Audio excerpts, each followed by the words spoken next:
Good evening. Thank you all for coming to this project launch of an exciting new project entitled The Economic and Social Costs of Violence Against Women and Girls. This is a project that has been funded by the UK Department for International Development and is part of an overall program that DFID has invested British pounds, 25 million pounds, to look at, build a research and evidence base around addressing violence against women and girls. So we're extremely proud to be part of this project. And it's now my pleasure to invite the President, Jim Brown, to make some opening remarks.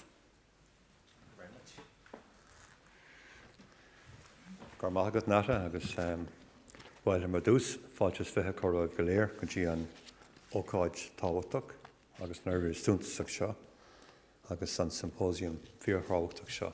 For those of you who are confused, that's Gaelic, Gaeilge Irish, so just a short word of welcome to you in Irish and to say that I'm delighted to be here this afternoon to have say a few words at the launch of this very important project, this very important project built around the issue of violence against women and girls. So I want to welcome in particular our visitors from overseas. I want to welcome Katie Chapman, who's of the Violence Against Women and Girl team of the UK Government's Department for International Development. Also Elizabeth Ford, the Deputy Editor of The Guardian's Global Development page. Professor Maria Floro from the American University of Washington in DC. And of course Anne Byrne, the Head of our School of Political Science and Sociology in NUI Galway. And all members of the Technical Advisory Group for this very important project. I want to particularly also welcome our international and in-country partners, Ipsos Mori and the International Centre for Research on Women, ICRW. So just a few words about the event itself and about the university. Just to say, first of all, that I think it's increasingly recognised that violence against women and girls is a fundamentally manifested right across the whole world, both north and south. It's quite pervasive. And it's also based on a very deep-seated gender inequity in our world. And for many people, unfortunately, it's a common experience in their lives, both north and south, and it's not something which is confined to the south of the world. We recognise that this violence is a violation of basic human rights. Too often it's dismissed as a kind of a culture practice that is difficult to in any way transform or even articulate and talk about. However, we now know that 1/3 of women experience violence at some stage in their adult lives, and that's true, I understand, across Europe, Africa and Asia. So the issue is no longer one of, if you like, cultural norms or dealing with cultural norms or even a private matter. It's an area where we need evidence, and we need, in order to advance policy, and we need knowledge to create that evidence to advance policy. So we must look at the specific aspects of this problem.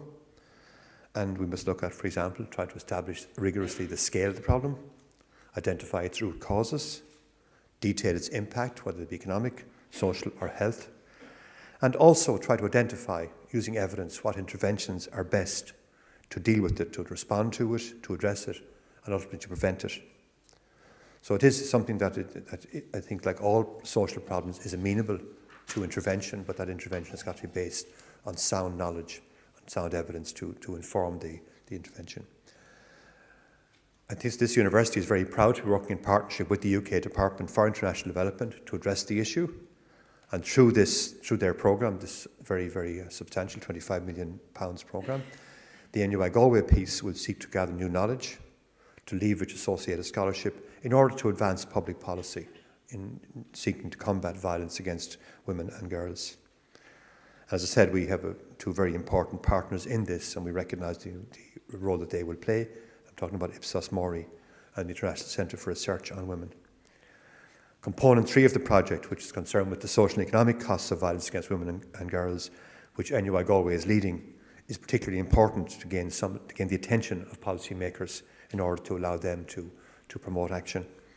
And it's interesting that that particular aspect will provide a quantifiable metric of the effect of this problem and of the impact of it on our economy. And that's important in terms of enforcing policy change. And it's interesting that Hillary Clinton, for example, recognised this, the importance of that type of analysis, that type of data, when she responded to a discussion paper which was led by Nata Dovuri of this university, a paper created for the World Bank, on the costs of intimate partner violence. So we are clear that it is an important topic, and while we recognise the economic analysis of it is important, we also understand, of course, that the social impact is equally important, certainly very important to social cohesion and importance to development of community and society at large. I would say also it's part of a wider gender-based research approach in the university, and the gender-focused research in the university. I can think of two projects that are worth noting in that regard. One was a project in the area of women's studies and global women's leadership, where our colleagues are looking at the issue of global conflict and the role women might play in helping to resolve that conflict. Last July, for example, we had a very important research report published here. That report is entitled Women's Leadership and Participation in the Peace, Security and Cooperation Framework for the Democratic Republic of the Congo and the Great Lakes region, Achievements, Challenges and Opportunities. That research report was a joint work between Georgetown University and NUI Galway, and it looks really at the work of the then Special Envoy to the Great Lakes region, former President Mary Robinson, and her attempt to, if you like, move towards security, peace and cooperation through the involvement of women leaders in those societies. That was a very fine seminar which was held here last summer, brought together a very significant number of people from right across those 5 or 6 countries who came here and talked about their experiences as women leaders of trying to create a framework to deal with that horrendous situation which exists, it has to be said, largely unreported in that area of Central Africa. And I think it represented also a tremendous piece of work by the group in this university working with the Women's Institute in Georgetown University in Washington. It brought together very significant people, as I said, including Mary Robinson herself and the then Minister for Foreign Affairs of Ireland, Eamon Gilmore, who participated in the discussion. Beyond the social sciences, in the area of humanities, NUI Galway last year, one of our colleagues here, Mary-Louise Coulahan, won a major European Research Council grant valued at €2 million, looking at European women's writing in the 16th and 17th century. That project is entitled The Reception and Circulation of Early Modern Women's Writing, 1550 to 1700. It's the largest such award ever made to the humanities, and it's interesting that it's in the area of women's literature and that it came to a female academic in this university. She will now hire 5 postdoctoral researchers over a 5-year period to complete that project. And as I say, it does represent an important success for the university in an area which is important to us. So we have a wide range of colleagues in the institution who are working on gender-focused research. And if I might just digress for a moment, because there has been in recent weeks quite a bit of controversy surrounding this university on the issue of gender equity and gender equality and academic promotion. I want to mention this issue because it clearly is very important in an audience like this that I do that. And I want to first of all say to you that I, as President of the university, and the university management team, and indeed the university governing authority, Údarásna Hallscoile, are very, very well aware of this issue. We realise that it is a very serious problem, and we're determined to address it. And we're doing that because we have had very clear input from very serious people about how extensive the problem is. It's a prevalent trend right across the university sector, the lack of female academics at a senior level. It's something which is not unique to this university, not unique to Ireland, and it's something that we have to address. And it is something that we're determined to address, and we're determined that this university will become a leader in that space.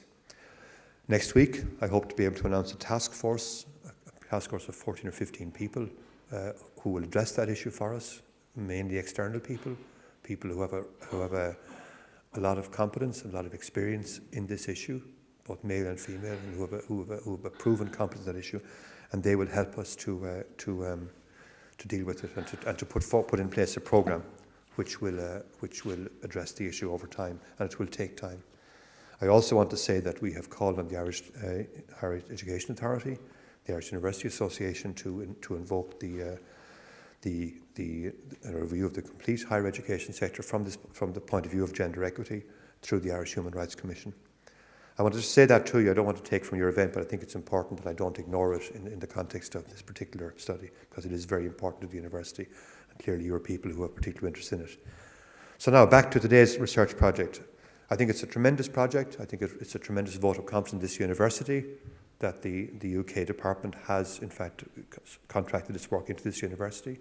I think it's a tremendous tribute to Nata and her team that they've got that project, and I'm certainly very delighted that they've had that validation of their expertise. I am sure it will succeed because I know how committed Nata is to it and her colleagues in the whole women's studies area. So I look forward to a project which will succeed in every sense of the word, and most importantly will have impact, because these days success in research is about impact. And impact in this context means producing the data which provide the evidence base for policy interventions to deal with what is a significant issue for all of us, both north and south, and for all of us globally. Gurmina VAWG, thank you very much.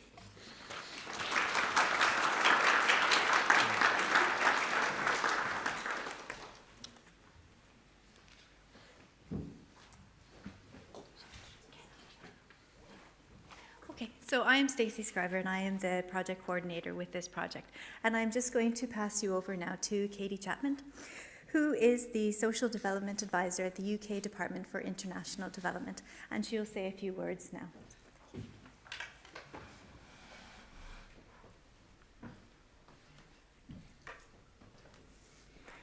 Great. Good evening. Thank you very much for having me. Thank you for your welcome, President Brown.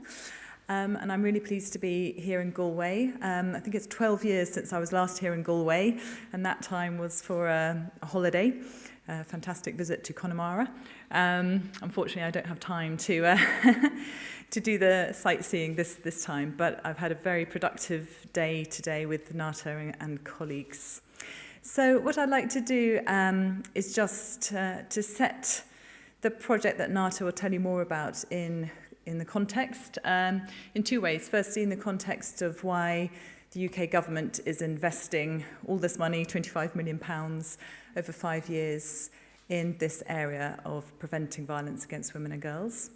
And secondly, to set the project on economic and social costs in the broader context of the bigger programme, to show you how the jigsaw fits together. Just firstly, what is it when we're talking about violence against women and girls? There's many different definitions, many different understandings. And we use the sort of UN's General Assembly's agreement around definitions of violence against women and girls, including any act of gender-based violence that results in or is likely to result in physical, sexual or psychological harm or suffering to women and girls.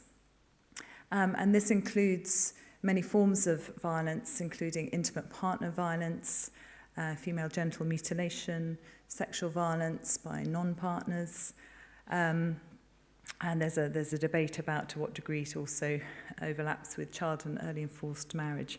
So those are just some of the forms of violence, the most prevalent ones that we're thinking about here. And as we've just already heard from the President, that the scale of violence against women and girls globally is huge. And as we heard, it's everywhere in Europe as well as other parts of the world. So 1 in 3 women experience physical and or sexual violence over her lifetime, which equates to 1.2 billion women. We also know that 140 million girls and women in the world have suffered from female genital mutilation. And what we'll hear more about in a minute is about the economic costs. So whilst we are absolutely concerned with violence against women and girls as a human rights issue, we are also aware that there's development and economic impacts of violence. I'm sure Nata will speak a bit more to some of those figures, so I'll leave her to speak on that.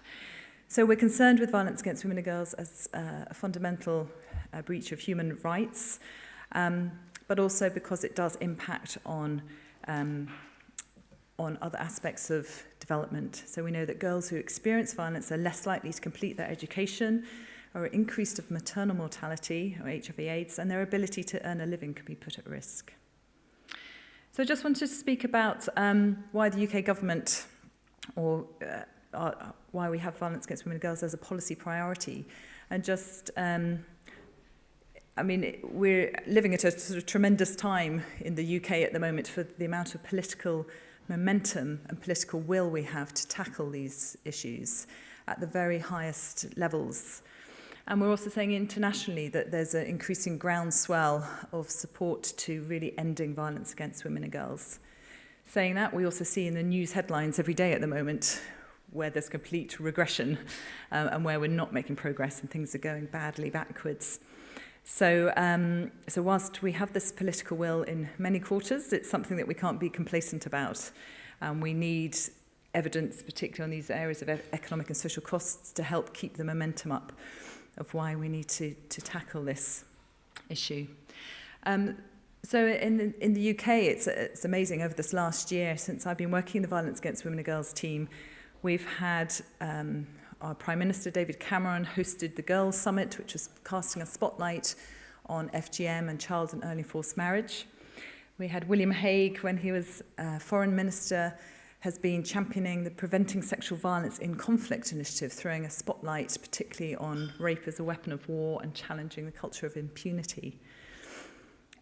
We've had our own ministers at the Department for International Development putting women and girls front and centre of international development.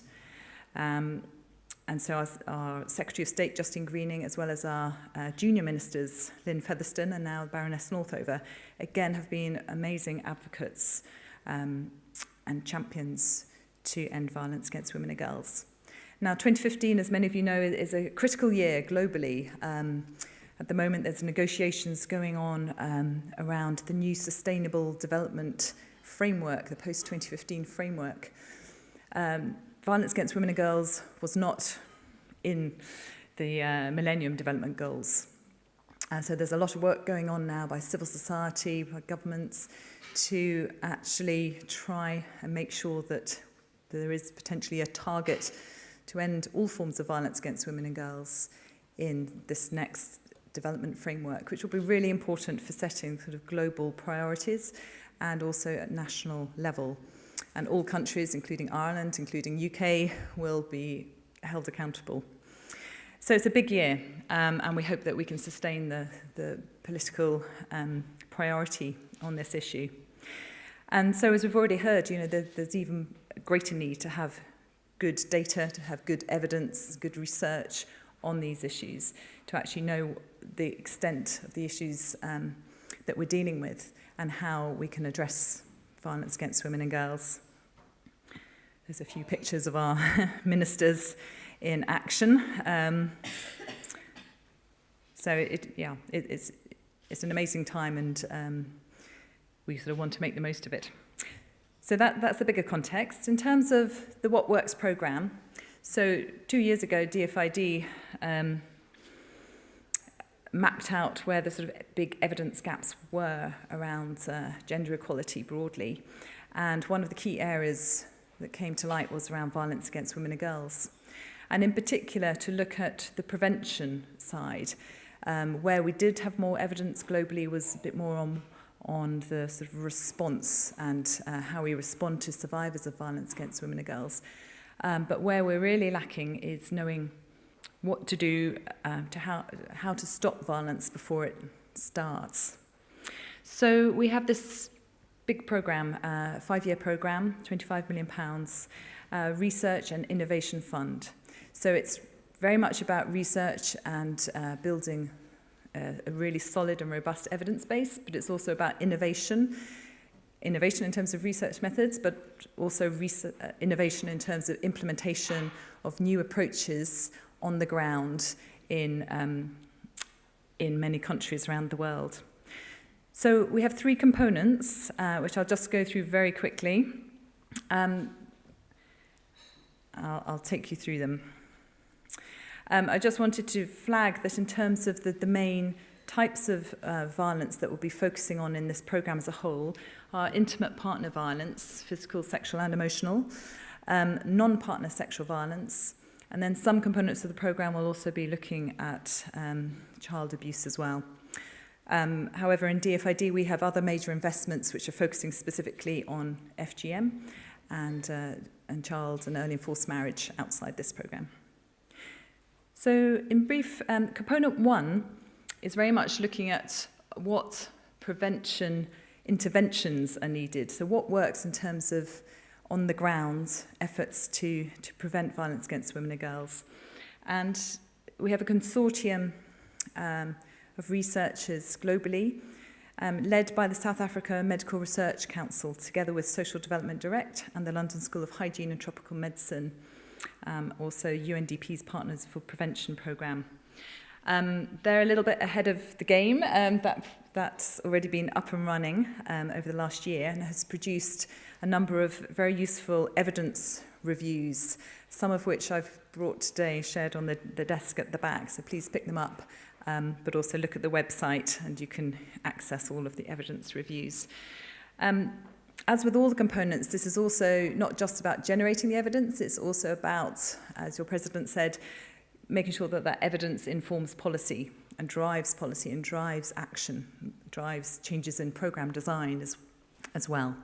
So there's a large focus on that. Under this component, which is the major one in terms of value, we're funding 12 what we're calling innovation grants and 8 impact evaluations and operations research programmes on existing programmes. So just to give you an idea of some of the innovation grants, they're working in a number of different countries in sub-Saharan Africa, Middle East and Asia. So for example, the One Man Can and Creating Futures project in South Africa, which is engaging men and boys to challenge traditional models of manhood and masculinities. We're also testing out a workplace intervention in Bangladesh, working with women in the garment sector there to end sexual harassment. So there's a whole number of different types of interventions, innovative interventions we are testing out together with local partners, civil society organisations on the ground. Again, look at the website if you're interested to find out more detail. Component 2 of the jigsaw is looking particularly at what works to tackle violence against women and girls in particular settings of conflict and humanitarian emergencies. So really challenging, really fragile environments to work in.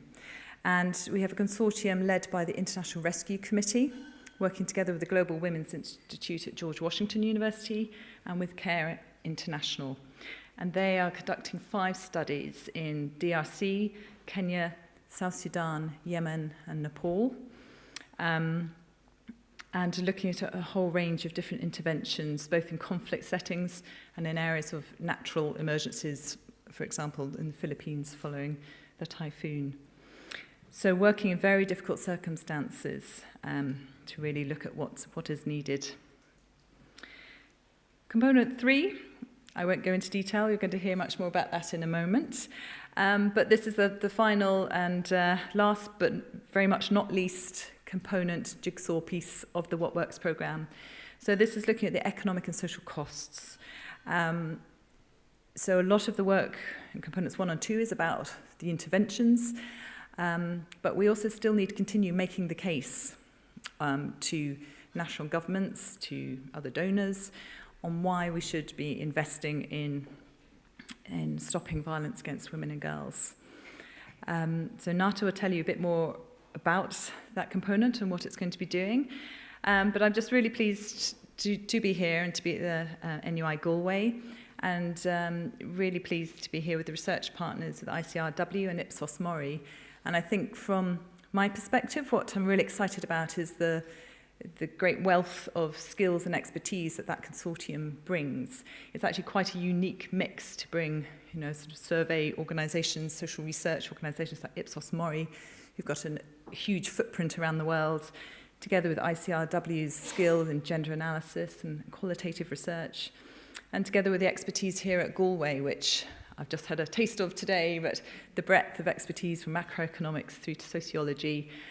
And bringing all those skills together is difficult, and I know that will be a challenge at times as you try and work across those boundaries.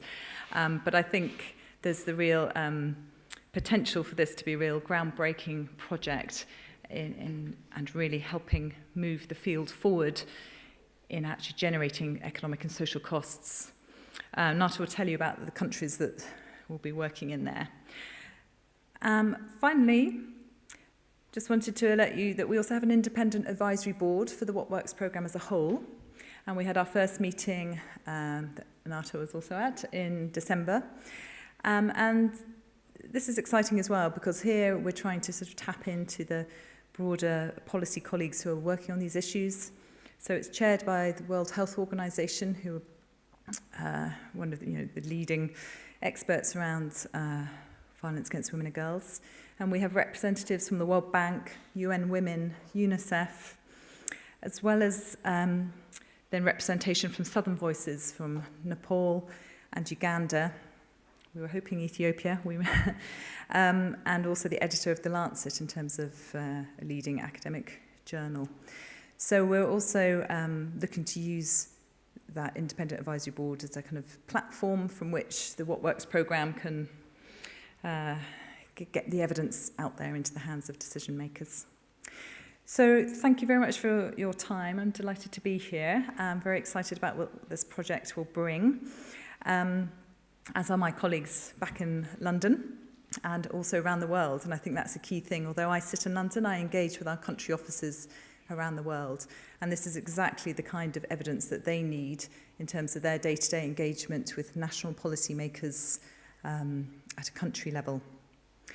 Now, if we have time, we have a short video which the South African Medical Research Council have put together. And just bringing home the message about prevention and stopping violence before it starts. So I'll show that. I think it's 3 or 4 minutes. What I've just flagged up there also is the What Works website, so please do take a look at that if you're interested. There's also Twitter, Facebook pages, so do sign up. So thank you, and we'll see if the video works.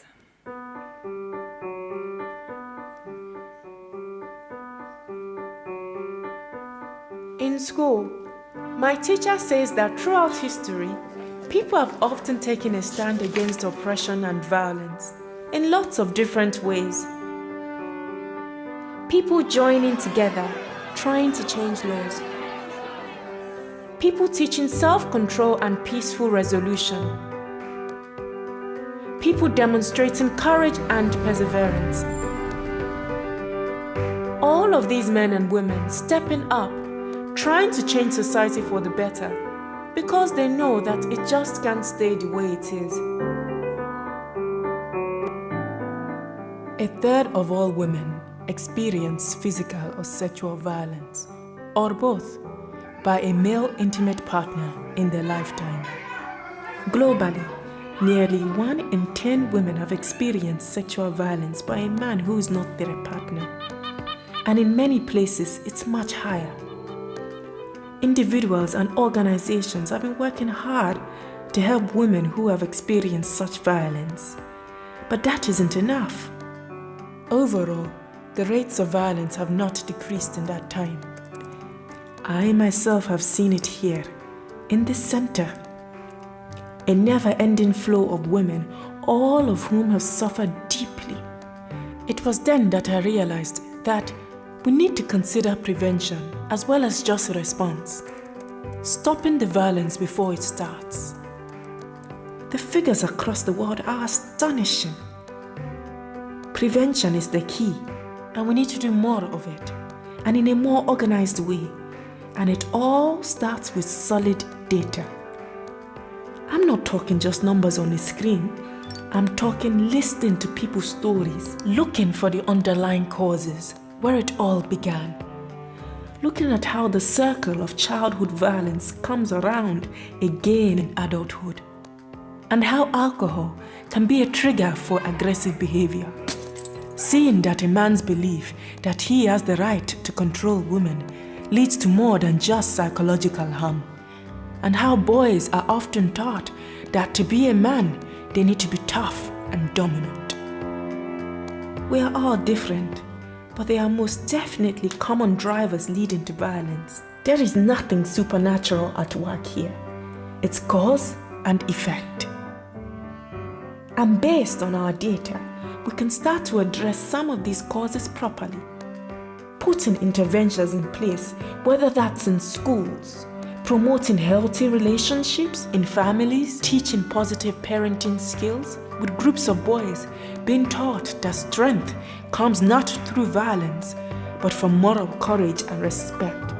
Communities taking a stand to say violence is unacceptable. And not just here, but in every country, all over the world. And then we have a chance at changing the present, which will help to change the future. My future.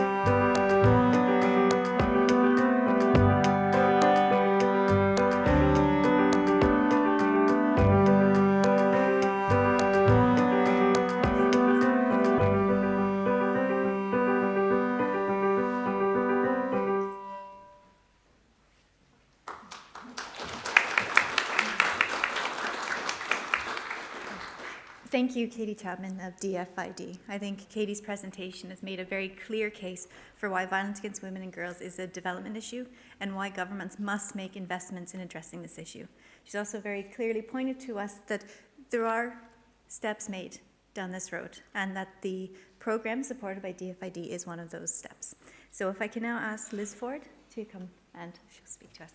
Liz is the Deputy Editor of the Global Development page of The Guardian. Thank you very much for inviting me along to be involved today. I don't know about you, but my heart absolutely sinks when I get a press release that talks about smart economics when it comes to women's rights and how we need to make justify upholding women's rights, especially when it comes to violence, economically. But given that that's the world we live in, at least at the moment, I'm very excited to be involved, even in a very small way, in this research project that is looking not only at the economic costs, but also very much the social costs. Now, on the Global Development site, we have a women's rights and gender equality section. Shameless plug. If you go to guardian.co.uk/global development, scroll down, there'll be a link to the front page.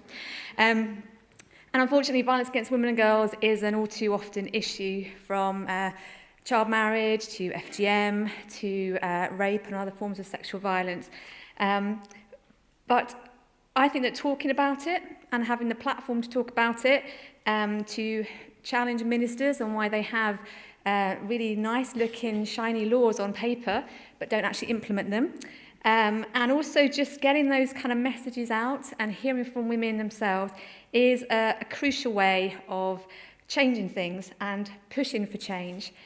Now, I'm very fortunate in my job that I get to travel, and I have met some amazing people along the way, and some amazing women, some women's rights groups, feminist activists around the world who are really doing a great job of just fighting back where they are, and being very vocal about issues in often difficult circumstances, and just their strength. And I'm thinking particularly of these women in Freetown in Sierra Leone who I spoke to a couple of years ago, who were just loud and proud and just not putting up with any nonsense from the government. And I just really hope that this research project will give them further evidence and further power to their cause that could really bring long-term change. And I would just, women's rights generally are being really pushed back at many levels, certainly at an international level. If any of you have ever been to the Commission on the Status of Women, which is annually at the UN, you'd see firsthand the pushback certain countries are attempting on agreements that have been around for decades now. So I think it's something that we feel at The Guardian very key that we need to be reporting on and trying to challenge that status quo. So I encourage you all to look at the site, get involved in the debate, and to just keep these sort of issues very much bubbling and in the forefront of your mind. And I just look forward to the progress of this report and the outcomes of the research. Very exciting. Thank you very much.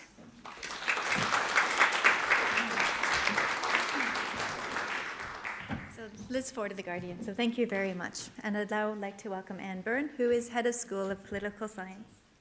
50%. Oh, I'm sorry. I'm sorry. Here, the final. No? Sorry, we're going to, it is in fact going to be Nata Duvari of the Centre for Global Women's Study and the project leader, the principal investigator of this project. So thank you very much, Nata Duvari. Thank you. I'm just getting anxious to tell about the project.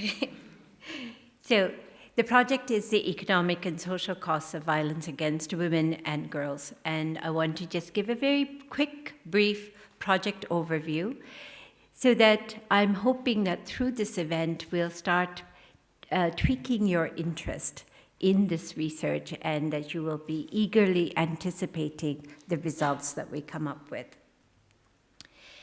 Already, both Katie and the President and Liz have talked about the importance of violence against women and girls as a serious rights violation.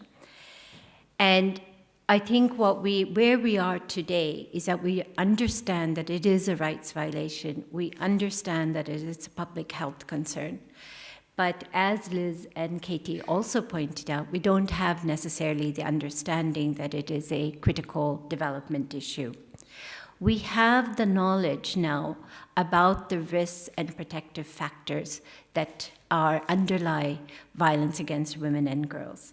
We do have already pointers and directions for the types of programs and interventions that need to be in place for preventing violence as well as addressing the needs of women survivors of violence.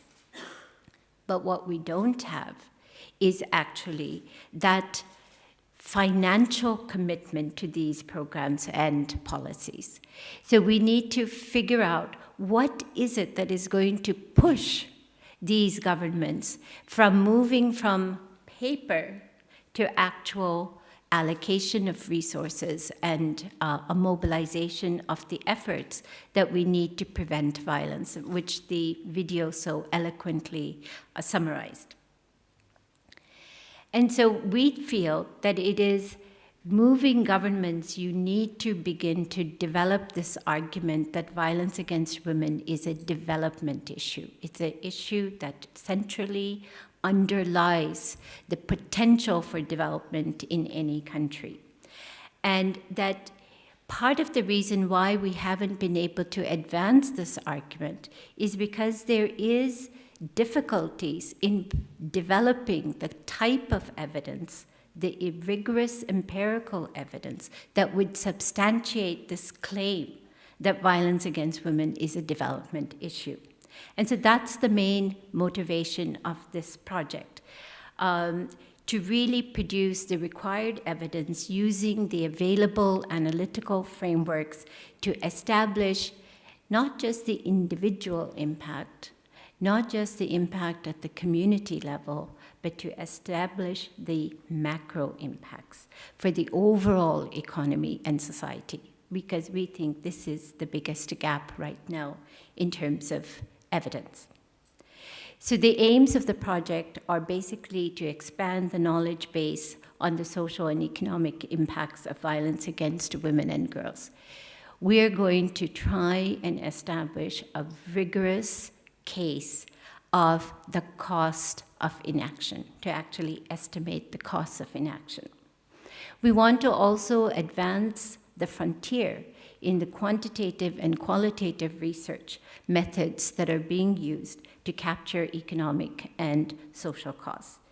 And so we are hoping that as a result of this project at the end, that we'll be able to develop a methodological guidance for estimating the costs of violence for different forms of violence in different settings, so that we are hopefully going to equip those civil society organizations, those women's groups in different contexts who are fighting to advance the programs and policies on violence against women and girls. And we want to also at the same time equip those on the ground fighting, we also want to equip policymakers. So we want to leverage the knowledge that we will generate in this project to inform policy dialogue.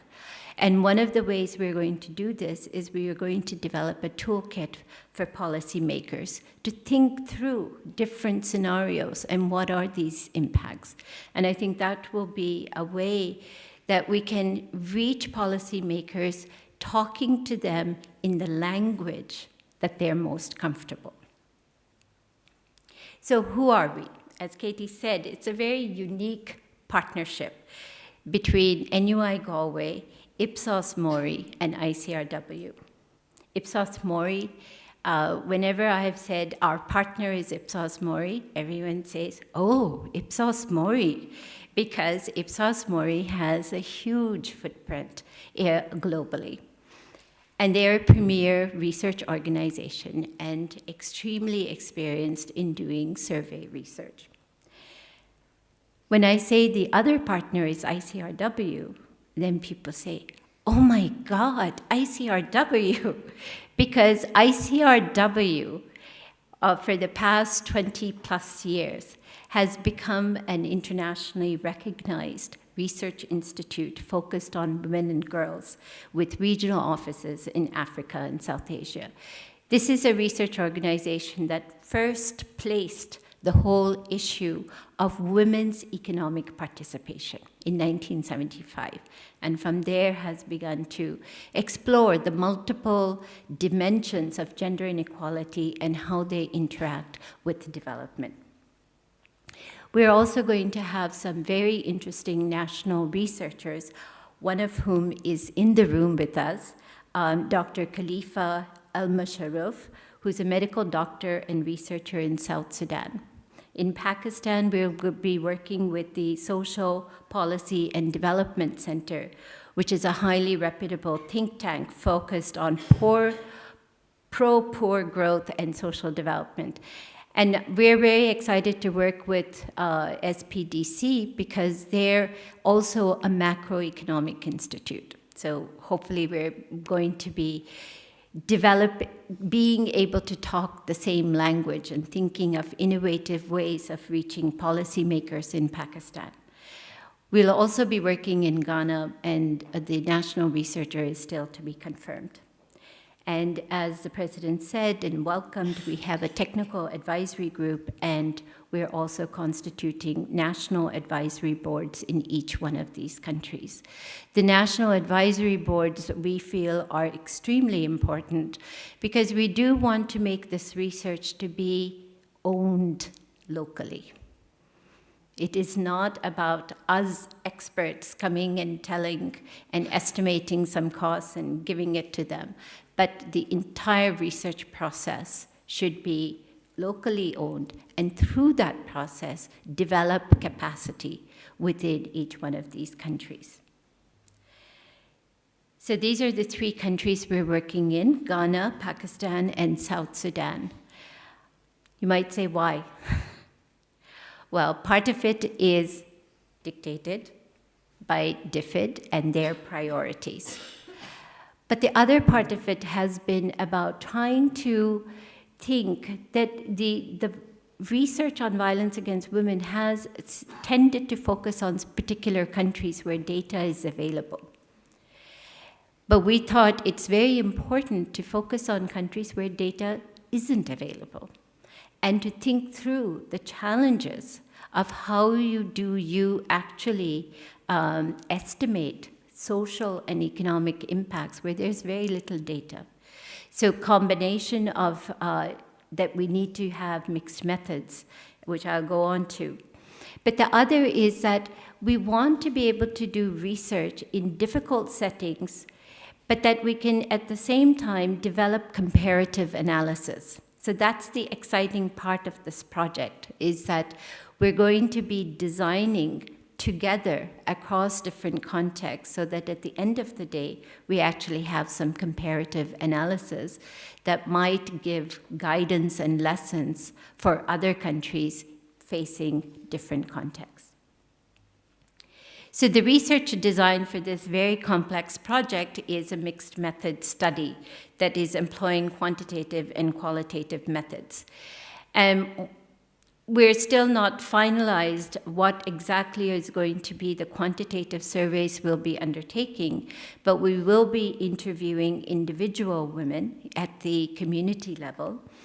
But also we are thinking of interviewing women and men in businesses, the employees in businesses, to begin to understand how violence against women impacts on the functioning of businesses. We'll also be doing qualitative interviews with individual women survivors. The initial quantitative survey is going to be done of women in a community. We're not identifying who is experiencing violence and who is not. But subsequently, we would like to do interviews, qualitative interviews, with the individual women survivors of violence to particularly explore the social impacts in terms of the impacts on individual well-being. And a new dimension of the study is that we're going to do qualitative interviews with communities to explore social impacts. Much of the research to date has been really about looking at individual women and their impacts, rather than trying to understand how does this link to the community and what implications does violence against women and girls have for the community at large. We'll be employing some relevant costing methodologies that have been used in the literature, and these include the accounting methodology, which is a very simple method in which you derive a unit cost and multiply it by the number of times the service is used. So it's a very basic arithmetic kind of methodology. But we're also going to be using what is known as the gender responsive budgeting, which is really gender analysis of budgets, to begin to identify with the laser focus of what are the actual allocations in government budgets that address programs of violence against women and girls. And this type of data is lacking across countries, and it's a powerful evidence to give to civil society advocates. And then we'll be using a variety of econometric methods to model some of these economic impacts. And to establish the macroeconomic impact, we're going to be using some very well-known economic frameworks, which one of our colleagues here, Dr. Raghav, is particularly very strong in. And this is going to be a very innovative dimension of the study, because these economic frameworks have not been used in existing costing studies. And so this is something we're doing new. Finally, we're also going to try and explore approaches, analytical frameworks to actually estimate social multiplier effects. So, in conclusion, what's new about this project? We're going to make visible the hidden costs of violence by measuring these economic and social multiplier effects. We're going to explore the interaction between social and economic impacts over time to try and measure some of the intergenerational costs. We're also going to explore the interaction between individual women's different experiences of violence over their life course and the combined impact of these different experiences. And we hope to bring a comparative analysis across different contexts. Thank you.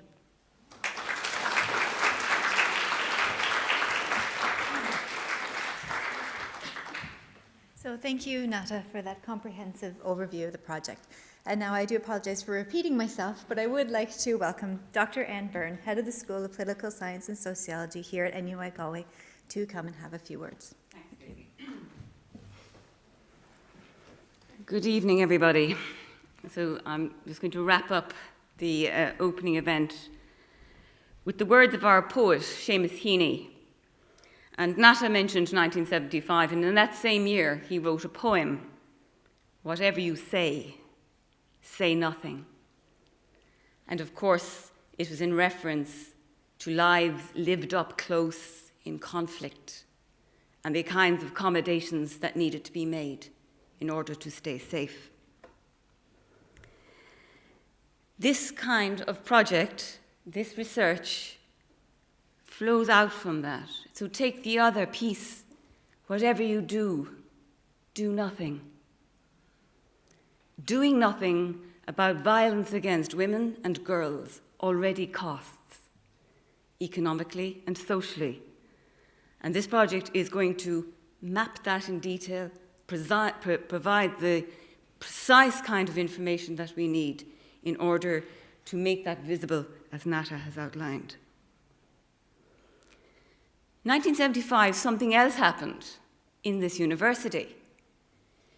The Global Women's Studies Centre, the seeds of it, began to emerge. The university supported a Women's Studies Centre because we wanted to put gender on the academic agenda. We wanted to put gender into our education programme. And how wonderful to see the development of that today in having this particular kind of project with multiple partners, multiple expertise, cross-country study to address precisely violence against women and girls. I could not have foreseen that 25 years ago. The School of Political Science and Sociology is now building research work in and on violence. And some of my colleagues are here who have already done work in this area in terms of child and parent and sexual violence. So again, this particular project is adding to our knowledge bank. What do we do in political science and sociology? We teach, we devise programs, we engage with the public, we do research, and all of these things are grounded in our discipline, the disciplines of sociology and politics. And again, how wonderful to be able to work with our colleagues in economics, precisely because of the bridge that this project has presented us with, the economic and social costs of domestic violence. I mean, the key themes of our school is working from interdisciplinarity, and our Global Women's Studies programme, our social work programme, the UNESCO Child and Family Research Centre, and SOCM POL, as we're affectionately known, are really committed to public sociology and transmitting and translating that knowledge into the public sphere. But it's also grounded in a transformational ethic, in activism. And I'm really proud of my colleagues and proud to be part of that project in engaging in this kind of change. And we will develop innovative, creative methodologies. We've spent all day talking about them. And I've no doubt we will gain much from it, all of us, in terms of the kinds of work that will be enabled. But let me conclude again by launching the project and finishing it and setting us off on the right foot, if you like, by referring again to Seamus Heaney. And in that same poem, he brings our attention to the tight gag of place and times. The task of research is to loosen that gag so that innovation, ideas, and action for change can flow in. Thank you.